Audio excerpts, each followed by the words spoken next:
گردهمایی سراسری جوامع ایرانیان با حضور مریم رجوی به مناسبت 30مین سالگرد قتل عام 30,000 زندانی سیاسی، سخنرانی‌های شخصیت‌های بین‌المللی و شاهدان جنایات رژیم.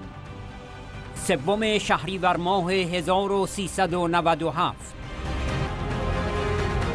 ارتباط زنده گردهمایی سراسری جوامع ایرانی از 20 شهر اروپا و آمریکای شمالی، سخنرانی‌های نمایندگان جوامع ایرانیان از کشورهای مختلف و شاهدان قتل عام و جنایت‌های ضد بشری رژیم آخوندی.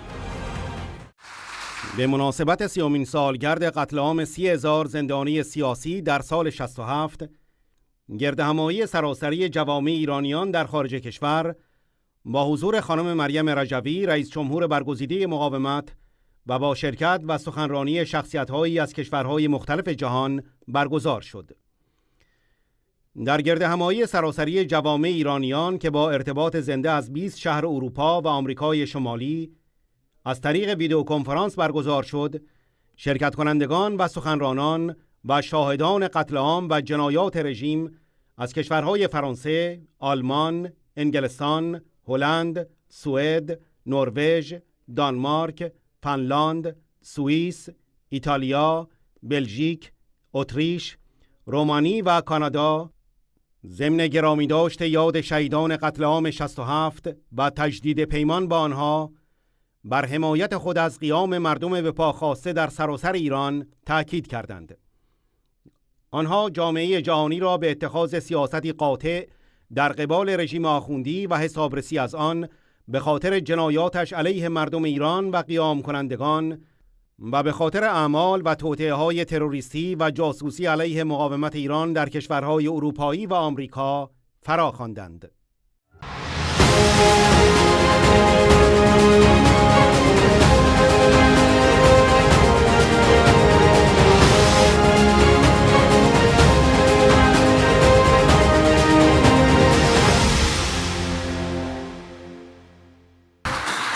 Thank you all. Thank you. So I've said in previous events, when it came to standing up for those who were trapped in Ashraf, when it came to other struggles for human rights for Iran, that this is not an Iranian issue. This is a human rights issue.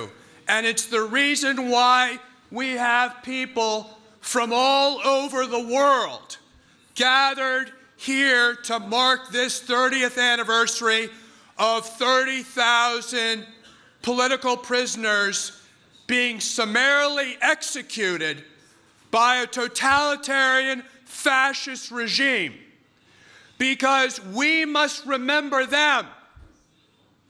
Because if it can happen in Iran in a modern era, it can happen anywhere in the world where people do not stand up and stand up for human rights and those who suffer.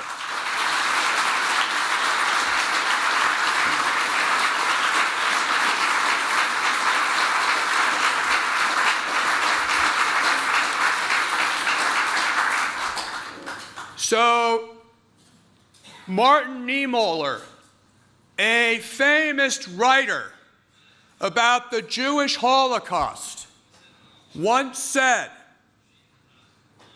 about the Nazis that first they came for the gypsies, but I was not a gypsy, so I did not speak out.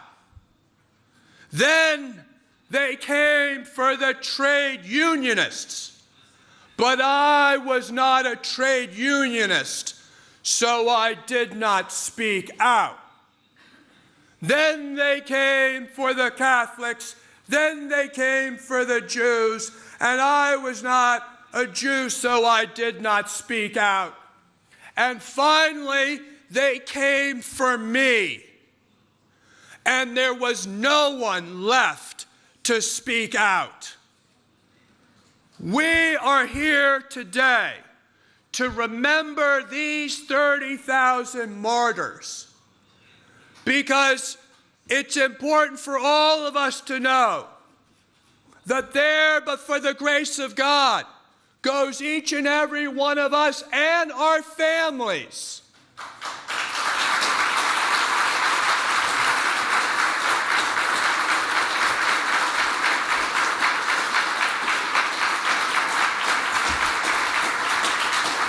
And that is why I say this is not just an Iranian cause, this is a universal human rights cause. And as I often say, it is for that reason that I proclaim Man Irani Hastam.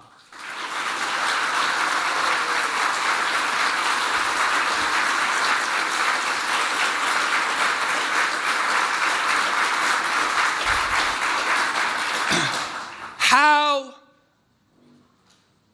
incredible it is that on this 30th anniversary of these martyrs dying for freedom in Iran, that we have a new generation of people in Iran willing to stand up and proclaim their support for a new Iran that is free and democratic and respects the freedom of religion and the role of women in society. But as Maryam Rajavi just said, none of this would happen if it weren't for an organization to support these resistance units. And I want to thank all of you who are watching this program. I want to thank the MEK, PMOI, and Madam Rajavi, because you are the ones who are keeping the flames of resistance going strong. You are the ones who are supporting the young people in Iran who are protesting.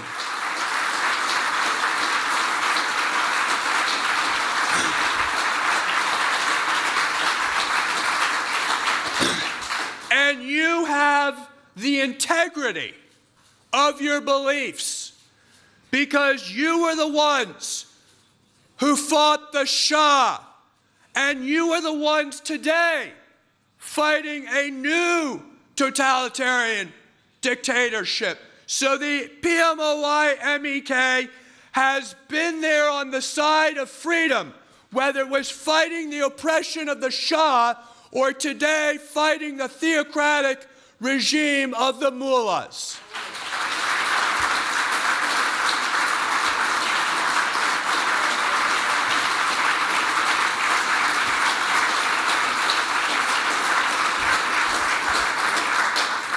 Finally, as an indication of how effective you've been, Madam Rajavi, it is remarkable the courage of the young people today in Iran. They are in the streets across Iran shouting, "Down with Khomeini and Rouhani! Down with the dictator!" They are rejecting both sides of the regime, saying, hardliners, reformists, the game is over. They are no longer being confused by those who say they're moderates. We know that all of them are on the side of oppression. All of them are on the side of dictatorship.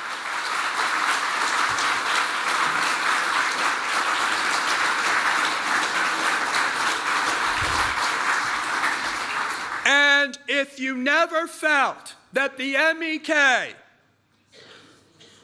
was making a difference, all you need to know is that the MEK is the target, the top target of these mullahs as they attempt to bomb both in Albania and in the Paris gathering. They are targeting, in the US, MEK activities. Why would the regime spend so much time and energy targeting the MEK if they did not know that the MEK was an existential threat to their continuing as a fascist dictatorship in Iran? MEK should take great pride in the fact that they are the #1 target of this clerical fascist regime, because it's a sign that their work trying to bring about change in Iran is a threat to them.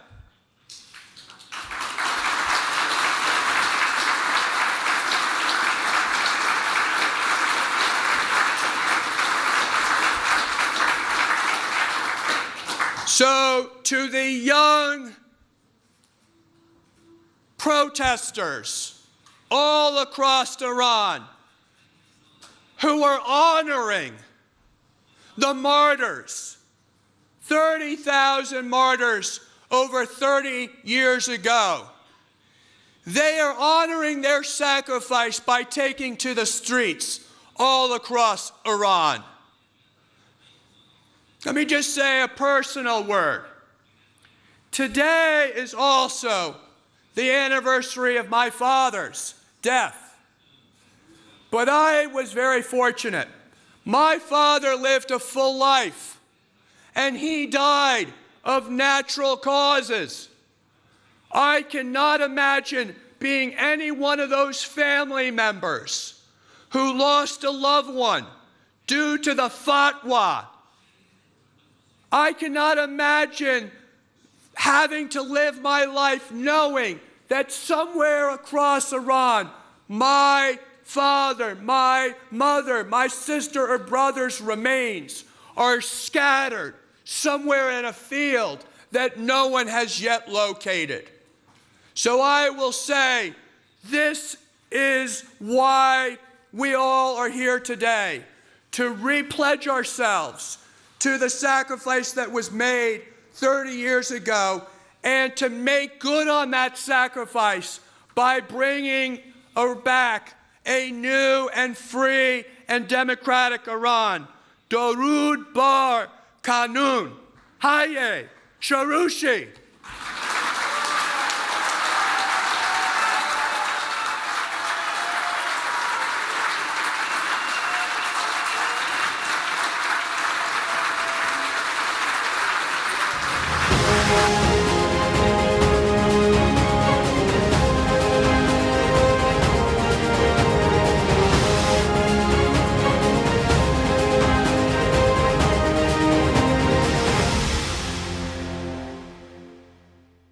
Madame la Présidente, dear Patrick Kennedy, chers amis de la résistance iranienne, nous sommes là d'abord pour marquer que le devoir, l'honneur de l'humanité, c'est de se souvenir.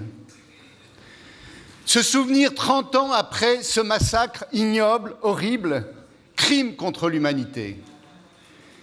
Et bien entendu, ce sont ces images atroces, ce sont ces visages qui surgissent de l'obscurité, c'est la barbarie du régime, c'est l'indignité des pseudo-magistrats, procureurs, c'est la sauvagerie des bourreaux, c'est le courage, naturellement, des martyrs. Ça, c'était il y a 30 ans. Et nous ne devons jamais oublier. Et ce devoir de mémoire n'a pas été vain, parce que d'année en année, grâce à la mobilisation des élus, des expositions, des hommages qui ont été rendus dans des mairies en France et même à Paris, les familles ont pu reconstituer, retrouver des photos, nous les communiquer, en quelque sorte donner une vie à ces morts. Ça, c'est tout à fait extraordinaire, c'est incroyable, et c'est le travail inlassable, admirable de la résistance iranienne.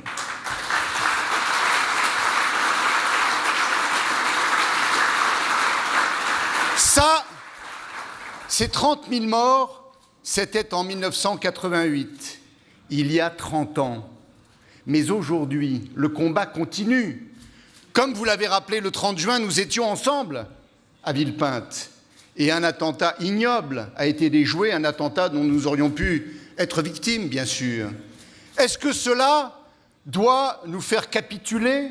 Est-ce que cela doit entamer notre détermination, notre mobilisation? Jamais. Cela témoigne bien au contraire du désarroi d'un régime en pleine décadence, en pleine perte de confiance auprès de son propre peuple. C'est une raison supplémentaire pour nous mobiliser, pour nous dire que cet esprit de résistance, nous devons chaque jour le renforcer et le faire partager. Et puis, il y a cette barbarie qui s'exerce au quotidien, le déni, la négation du massacre, l'interdiction faite aux proches et aux familles d'évoquer le massacre, les noms, les visages des martyrs. Non, ce massacre n'existe pas, ces morts n'existent pas. La bonne confiance universelle, la bonne conscience universelle, finalement, s'en offusque peu. La presse internationale, y compris la presse française, n'en parle pas. Nous sommes là pour crier, nous sommes là pour parler, nous sommes là pour échanger, nous sommes là pour partager, nous sommes là pour diffuser ce message de vérité, parce que c'est un devoir démocratique, c'est un devoir de justice, c'est un devoir de liberté.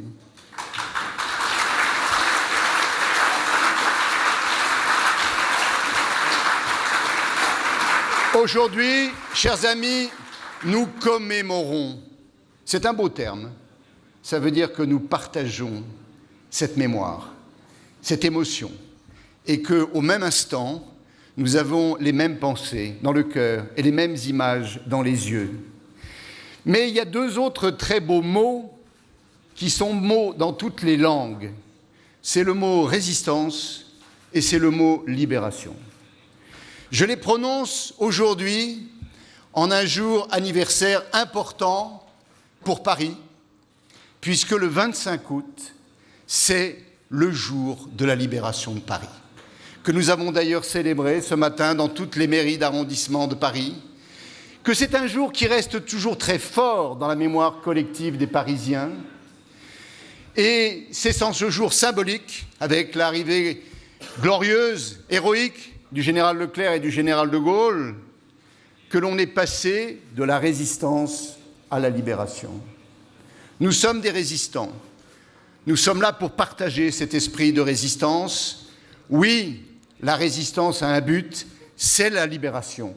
La libération est proche, c'est la libération des mémoires, c'est la libération de tous les principes que vous avez rappelés, des droits de l'homme et de la femme, de la démocratie en Iran, alors que ce jour de résistance soit un jour d'espoir pour la libération.